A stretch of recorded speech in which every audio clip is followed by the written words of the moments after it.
പൊതുവേ കുക്കിംഗ് വീഡിയോസാണ് ചെയ്യാറ്. ഞാൻ അങ്ങനെ ഡെയിലി വ്ലോഗോ അങ്ങനെയൊന്നും ചെയ്യാറില്ല. ആദ്യമായിട്ട് ചെയ്യുന്നതുകൊണ്ട് എങ്ങനെ ചെയ്യണമെന്നൊന്നും അറിയില്ല. എന്നാലും ഒന്ന് ചെയ്ത് നോക്കാമെന്ന് വിചാരിച്ചു. മക്കൾക്ക് സ്കൂളിൽ പൂട്ടിയിട്ടുള്ളൊരു ഫ്രൈഡേ ആണ്. അപ്പം ഇന്നത്തെ എന്തൊക്കെ ചെയ്തത്, എവിടെയൊക്കെ പോയി, ഒരു ചെറിയ വീഡിയോ ആണ്, കണ്ടോക്കാം. രാവിലെ തന്നെ എണീറ്റു, ചായ ആക്കി, ദോശ വെച്ചു, മക്കൾക്ക് കൊടുത്തു. രാത്രി എത്ര പാത്രം കഴുകി വെച്ചാലും രാവിലത്തെ ചായ കൂടി കഴിഞ്ഞാൽ ഒരു ലോഡ് പാത്രം കഴുകി തീർക്കാനുണ്ടാവും. പിന്നെ അതൊന്ന് കഴുകി വെക്കാതെ ബാക്കി പണിയെടുത്താൽ ഒന്നും ശരിയാവാത്ത പോലെ. നിങ്ങൾക്കൊക്കെ എങ്ങനെയാണെന്ന് പറയണം കേട്ടോ. എനിക്കങ്ങനെയാണ്. മൊത്തമായിട്ട് ക്ലീൻ ആയില്ലെങ്കിൽ ഒരു സമാധാനം ഉണ്ടാവില്ല. അപ്പം ഞാൻ പിന്നെ വേഗം പാത്രമൊക്കെ കഴുകി അടുക്കളൊക്കെ ഒന്ന് ക്ലീനാക്കി വെക്കും. എന്നിട്ട് ബാക്കി ഉച്ചക്കത്തുള്ള പണി സ്റ്റാർട്ട് ചെയ്യുള്ളൂ. ഇന്ന് അതിൻ്റെ കൂടെ നമ്മുടെ ഒരു റെസിപ്പി വീഡിയോ എടുക്കണമെന്ന് വിചാരിക്കുന്നുണ്ട്. അപ്പം അതിനുള്ള പ്രിപ്പറേഷൻസ് നടത്തണം. കുക്കിങ്ങിൻ്റെ ഇടയിൽ തന്നെ വേണം അതൊക്കെ നടത്താൻ. അപ്പോൾ വേഗം ക്ലീനിങ്ങൊക്കെ ഒന്ന് വേഗം തീർക്കാമെന്ന് വിചാരിച്ചു. ക്ലീനിങ്ങൊക്കെ ചെയ്ത് കംപ്ലീറ്റ് ചെയ്തതിന് ശേഷം വേണം കുക്കിങ്ങിലേക്ക് കടക്കാൻ. അതിൻ്റെ ഇടയിൽ മക്കൾ എന്തൊക്കെയോ കളിക്കുന്നുണ്ട്. പിന്നെ ഞാൻ ആ ഭാഗം അധികം ശ്രദ്ധിച്ചില്ല. ഹസ്ബൻഡിന്ന് വെള്ളിയാഴ്ച വീട്ടിലുണ്ട്. അപ്പോഴത്തേന് ചോറിന് വെച്ച വെള്ളം തിളച്ചിട്ടുണ്ട്. പിന്നെ അരിയൊക്കെ കഴുകി വേഗം അടുപ്പത്തിട്ടു. ഇന്ന് കുറച്ച് പണികളുണ്ട്, പുറത്തൊക്കെ ഒന്ന് പോകാനുണ്ട്. പൊതുവെ മക്കൾ വീട്ടിലുണ്ടായ ഭയങ്കര പണിയാണ്. ഇതിൻ്റെ ഇടയിൽ വാഷിങ്ങും ഒക്കെ നടക്കുന്നുണ്ട്. പിന്നെ റെസിപ്പിക്ക് വീഡിയോക്കുള്ള ക്യാരറ്റ് അരിഞ്ഞ് ഞാനൊന്ന് കുക്കറിലിട്ട് പുഴുങ്ങാൻ വേണ്ടി വെച്ചിട്ടുണ്ട്. അതിൻ്റെ ഇടയിൽ ഉപ്പേരിക്കുള്ള ക്യാരറ്റ് അരിയുന്നുണ്ട്. ഒക്കെ ഇങ്ങനെ പാരലായിട്ട് നടന്നു പോകുന്നുണ്ട്. പക്ഷേ ഞാൻ വേഗം പണി കഴിക്കുന്നതിനനുസരിച്ചിട്ട് ബാക്കിൽ എനിക്ക് വലിയ പണി മക്കൾ തന്നുകൊണ്ടിരിക്കുന്നുണ്ട്.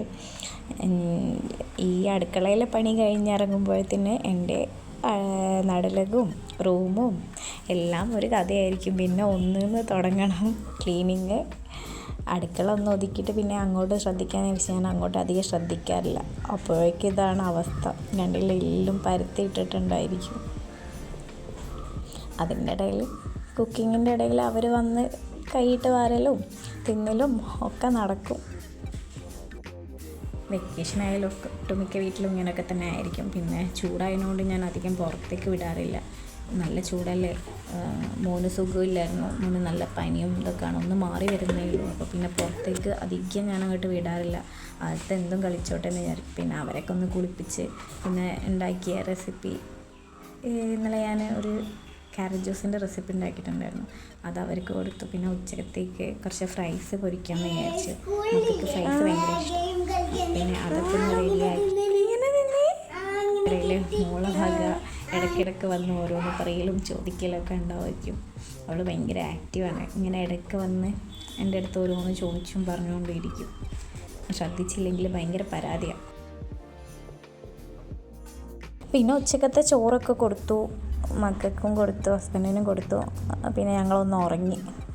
മക്കൾ കുറേ നേരം കളിക്കുന്നതുകൊണ്ട് തന്നെ നല്ല ക്ഷീണം ഉണ്ടായിരിക്കും.